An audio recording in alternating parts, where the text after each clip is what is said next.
senhoras e senhores senadores, eu gostaria de hoje fazer preliminarmente um registro. E o registro é que Santa Catarina continua sofrendo com as fortes chuvas que castigam o estado há mais de 15 dias.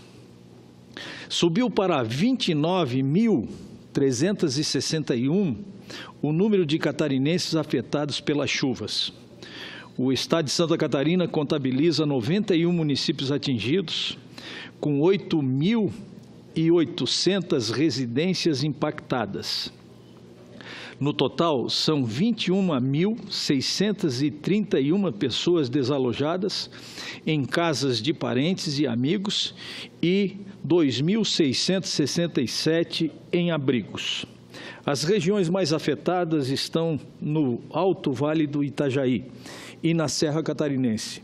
Lages e Rio do Sul são as cidades mais afetadas pelas enchentes.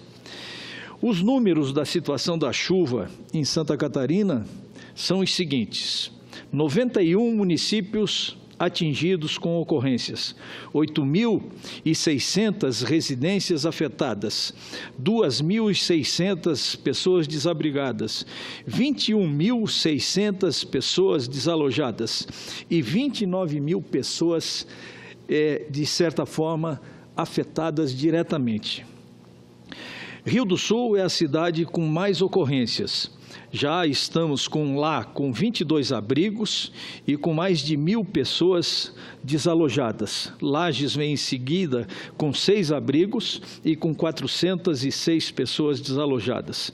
Aí parte para Lontras com 5 abrigos e 255 pessoas desalojadas, Rio do Oeste com 3 abrigos e 180 pessoas desalojadas, e Tupuranga também com 9 abrigos e 120 pessoas desalojadas, Agronômica com 97 pessoas desalojadas e também Correia Pinto com 6 abrigos e 88 pessoas desalojadas, Laurentino com 87 pessoas desalojadas, Taió com 24, Otacílio Costa com 21 e Capinzal com 6.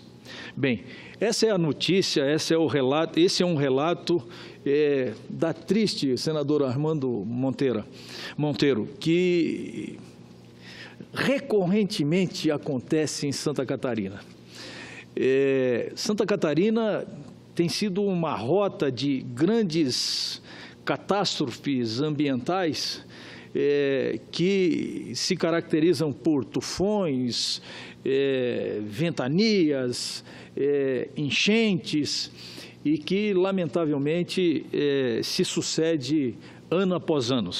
Embora ações governamentais tenham reduzido e diminuído essa triste realidade que a gente observa, ainda temos um longo caminho a percorrer com as obras de infraestrutura, com construção de barragens, com a modernização da Defesa Civil, para que efetivamente a gente possa dar o atendimento às pessoas em tempo real.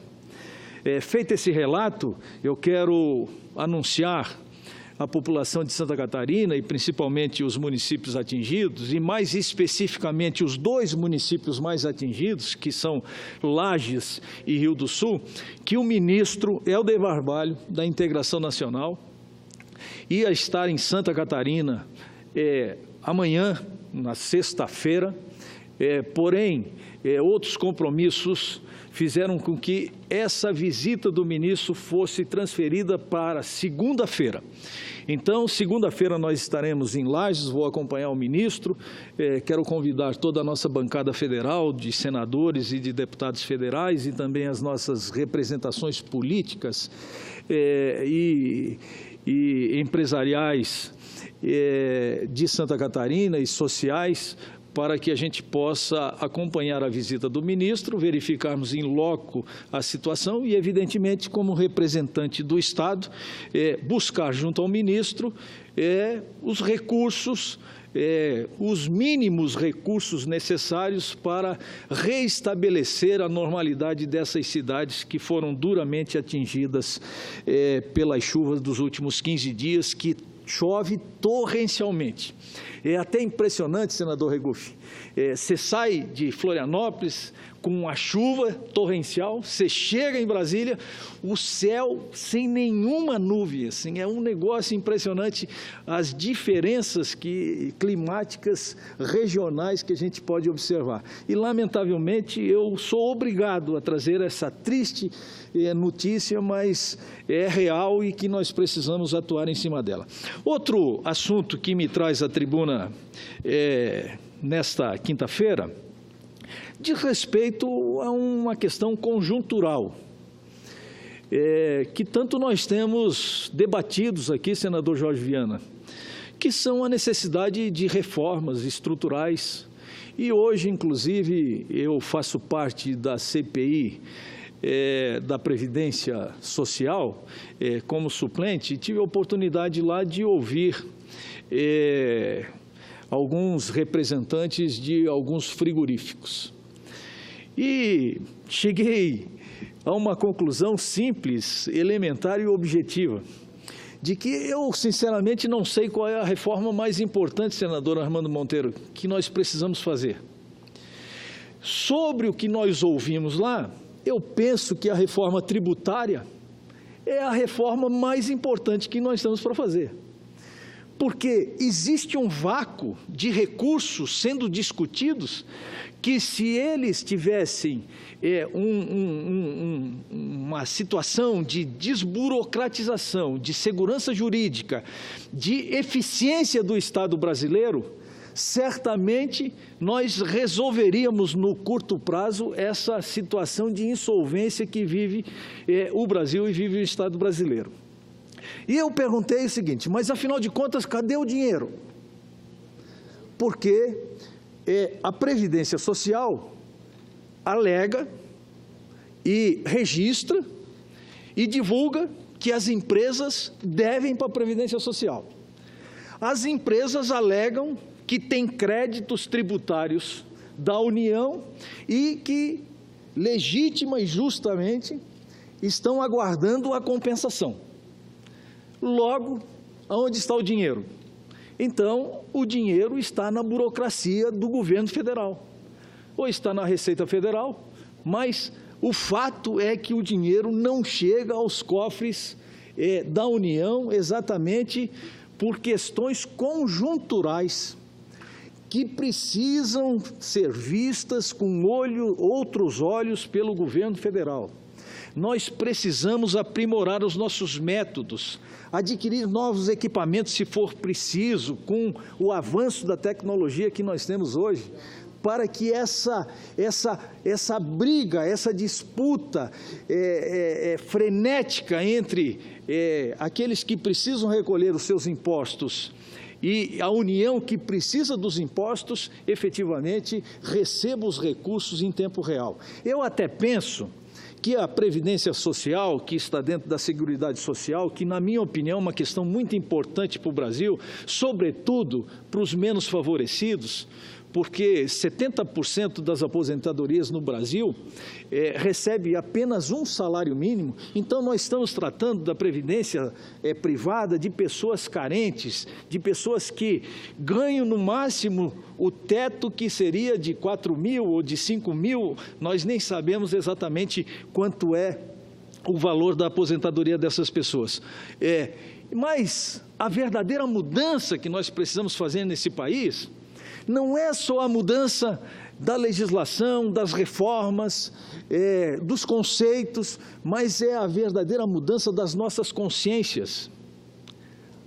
Porque as verdadeiras mudanças estão dentro da nossa cabeça e das nossas consciências. O empresariado brasileiro tem que ter a consciência de que ele tem responsabilidade na construção de um país melhor, de um país mais justo, mais igualitário, porque um dos grandes compromissos da nação brasileira, do nosso país, é reduzir as desigualdades sociais, eliminar ou diminuir também as diferenças para que a gente possa viver num país mais justo e mais fraterno, sem os quais não teremos razão da nossa existência. Os governos existem para isso, para ir melhorando a qualidade de vida, para que as pessoas possam viver melhor, para que elas possam ser mais felizes, para que a gente possa ter a oportunidade do emprego, da renda, para constituir a nossa família e assim continuarmos avançando para a construção de um país desenvolvido. Não é o que acontece na prática.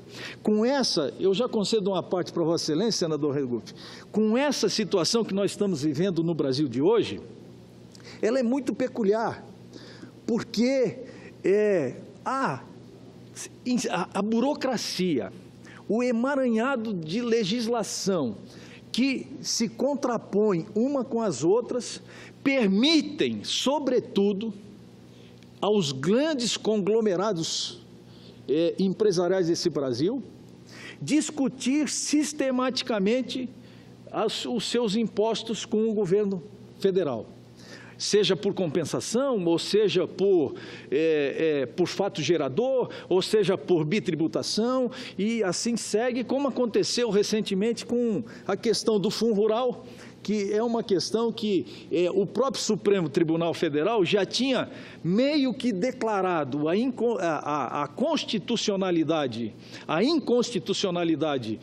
do tributo, e depois, em função da repercussão que isso proporcionaria aos cofres públicos, que a União não teria condições de arcar, houve uma outra decisão, um outro viés de entendimento, que acabou agora por vir uma medida provisória para parcelar esses recursos, que eu não quero entrar nesse mérito, mas eu quero dizer que isso faz parte do que eu estou dizendo. Isso é um exemplo prático da situação conjuntural que nós estamos vivendo.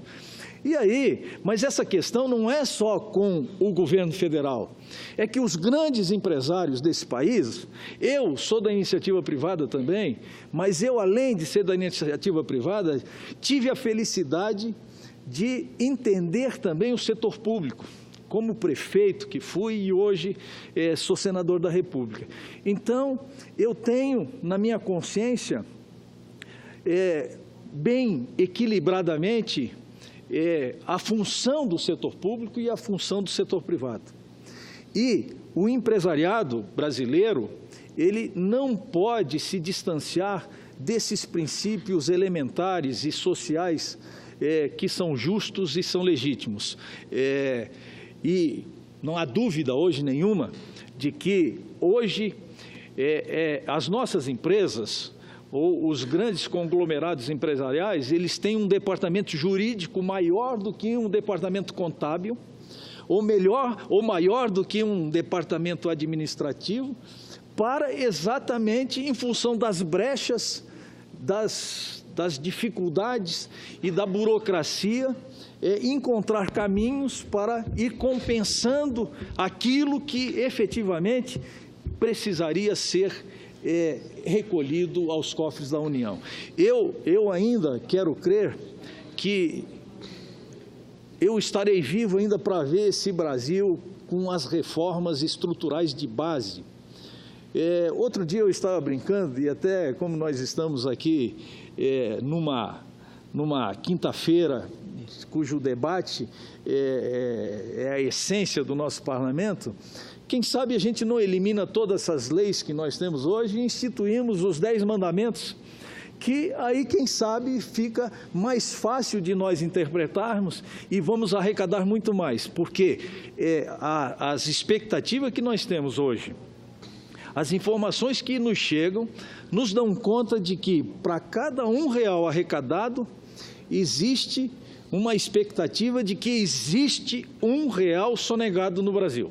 Ora, se nós temos uma carga tributária de 40% ou 36% aproximadamente, se todos pagassem imposto, nós poderíamos reduzir essa carga tributária pela metade.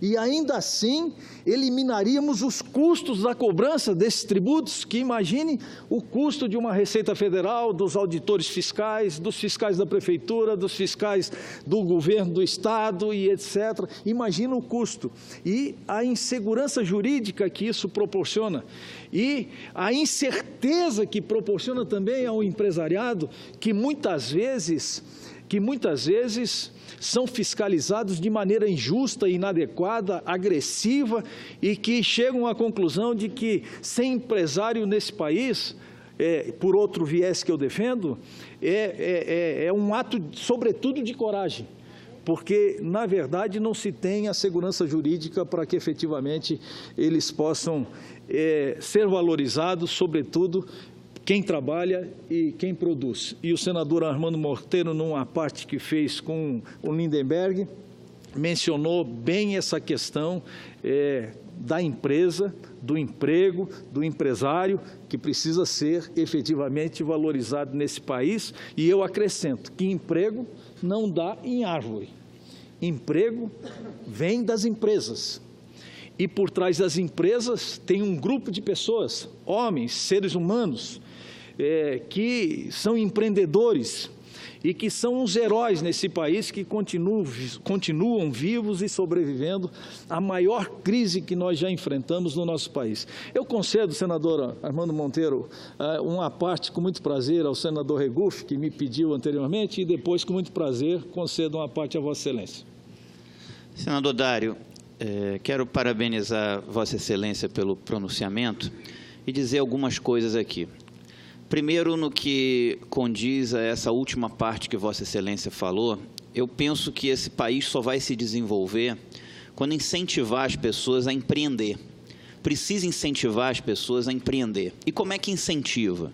De duas formas: reduzindo a burocracia, que hoje é muito burocrático, tudo nesse país para se constituir uma empresa, para se fechar uma empresa, para se gerar um emprego.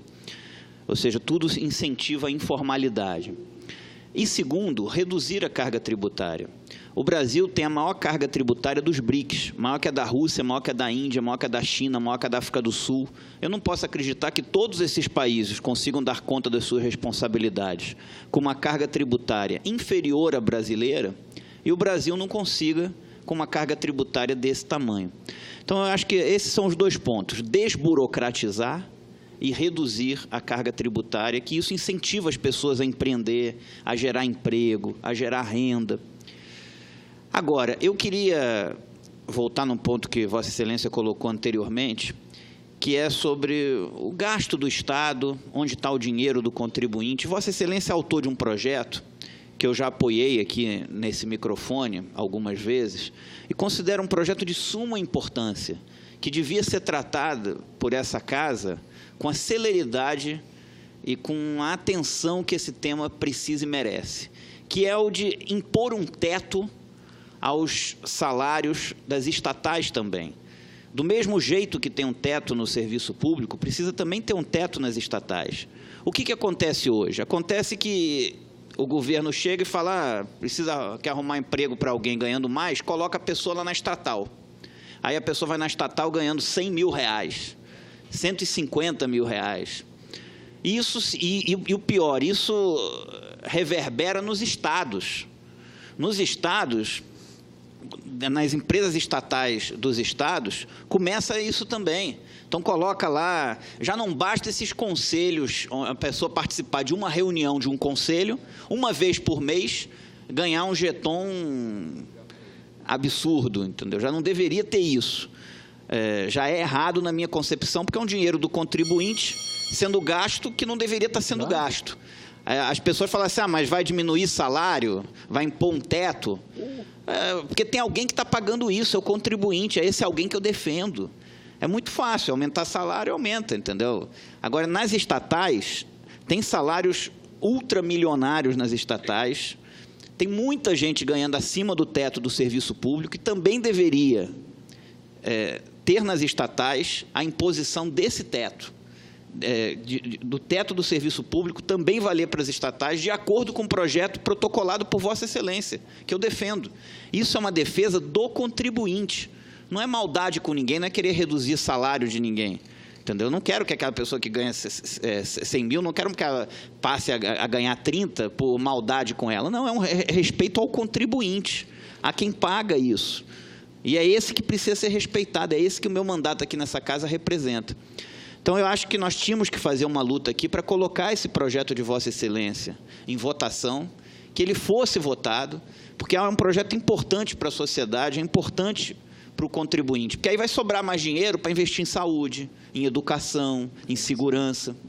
Então, eu quero mais uma vez aqui fazer coro com esse projeto de Vossa Excelência e pedir à direção dessa casa que tivesse celeridade no tratamento desse projeto, que fosse votado, porque é um projeto importante. Senador Regufe, bem, presidente Jorge Viana, 20 minutos, eventualmente, parece muito e, em outras oportunidades, parece bem pouco. Mas eu gosto sempre de ser protocolar com relação ao tempo. Entretanto, tranquilo hoje, que eu serei tolerante, sem problema. Eu agradeço a Vossa Excelência e vou ser bastante objetivo. Mas é só para relatar a Vossa Excelência, Senador Regufe, primeiro da minha honra de ser aparteado por Vossa Excelência, a quem eu admiro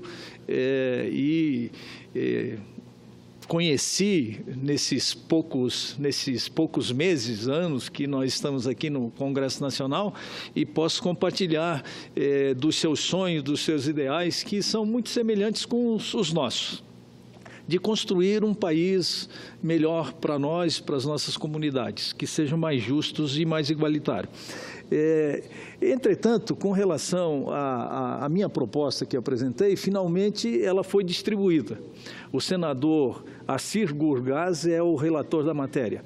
Mas eu faço questão de enfatizar que essa é uma questão também conjuntural da economia nacional. Porque as estatais brasileiras, elas têm que se subordinar a uma regra que todos nós estamos sujeitos. Veja bem, hoje um diretor de uma Eletrobras, por exemplo, eu não tenho ideia, mas eu até vou fazer um pedido de informação, chega a ganhar mais de 100 mil reais por mês, o que é um absurdo. Isso é um absurdo. Evidente que pagar 100 mil para um diretor de uma estatal significa 100 mil a menos para uma creche, para uma escola, para uma unidade de saúde, para remédio, para diminuir o valor dos impostos nos remédios e assim sucessivamente. Mas são temas extremamente importantes que a gente poderia voltar a discutir. Como o meu tempo está sendo reduzido e como eu gostaria muito de ouvir o senador Armando Monteiro, que tem tudo a ver com a disposição do meu discurso de hoje, que vem de encontro à questão conjuntural, econômica e social e a responsabilidade social dos agentes econômicos e, sobretudo, das empresas e dos empresários, eu gostaria de ouvir Vossa Excelência com muito prazer. Senador Dário, eu queria me congratular com Vossa Excelência, e ao mesmo tempo que me solidarizo com as enchentes lá na Santa Catarina, que, lamentavelmente, lá no meu estado, nós estamos também vivendo um momento muito difícil de uma grande cheia, uma enchente que terminou por atingir 30 municípios. Hoje temos um balanço dramático, quase 60 mil pessoas entre desabrigados e desalojados. Mas eu quero, sobretudo, fazer aqui referência a essa fala muito lúcida de Vossa Excelência, que traz uma experiência do setor privado importante e que faz esse registro de que a reforma tributária, ou a melhoria do ambiente de tributação no Brasil, talvez seja sem dúvida nenhuma, uma das grandes prioridades desse país. Porque, veja, se de um lado nós temos uma carga tributária elevada, como o senador Regufe acentuou, do outro lado nós temos um sistema disfuncional e complexo, porque uma das características perversas do sistema tributário brasileiro não se dá apenas pela dimensão da carga. As sociedades de renda média como o Brasil, algumas fazem uma opção. Você constrói, é uma discussão que você remete à sociedade. Qual é o padrão de gasto? Não é? Que tamanho do Estado? Não é? Como você financia esse Estado? Agora, uma dimensão verdadeiramente perversa é a complexidade da carga tributária. Vossa Excelência fez referência. As empresas têm que ter, para fazer o chamado compliance tributário ou a conformidade tributária, tem que ter estruturas imensas, senador Rego. Há estudos, inclusive, do Banco Mundial, que indicam quase 3.000 horas são despendidas pelas empresas para você poder cumprir as obrigações acessórias, que são um absurdo. Quer dizer, até para pagar imposto é difícil. A legislação muda toda hora, o contencioso tributário é imenso nesse país. Então, veja, um país que tem uma energia empreendedora fantástica. Mas essa energia se dissipa, em grande medida, senador, por conta da burocracia e de todos esses entraves que estão presentes no sistema tributário, no ambiente regulatório. Como se embaraça o empreendedorismo, como é hostil esse ambiente para quem quer empreender. Então, veja, Vossa Excelência, que nós precisamos aqui no Senado realçar, e Vossa Excelência faz em muito boa hora, a urgência, a necessidade de se oferecer um melhor ambiente de operação às empresas. Sem eficiência econômica, sem o estímulo à formação de poupança, nós não vamos poder financiar Estado nenhum, e muito menos dar conta das imensas demandas sociais que nós acumulamos, um passivo social imenso. Eu vejo com preocupação, às vezes, um discurso aqui na casa com uma espécie de um viés anti-empresarial. Ora, como, senador Rego, podemos realmente construir uma sociedade inclusiva, dinâmica, se não tivermos um setor empresarial vigoroso, que investe, que tem confiança e que tem um ambiente minimamente amigável para que você possa empreender nesse país. Então, eu me solidarizo e me congratulo com o discurso de Vossa Excelência. Bem, eu agradeço a parte de Vossa Excelência e, assim como a parte do senador Regufe, e com muito prazer gostaria de incluir ao meu humilde e simples, a minha humilde e simples manifestação. E, concluindo no meu tempo, senador Jorge Viana, aquela questão que abordei bem no início do meu pronunciamento, porque eu faço parte da da CPI, e eu já vou concluir, senador Jorge Viana. E nós estamos levantando lá, nós estamos tentando desmistificar, senador Regufe, se é verdadeira ou não a tese de que a Previdência Social é deficitária. Aí você veja bem o seguinte, as empresas, elas tentam compensar créditos de exportação com dívidas previdenciárias.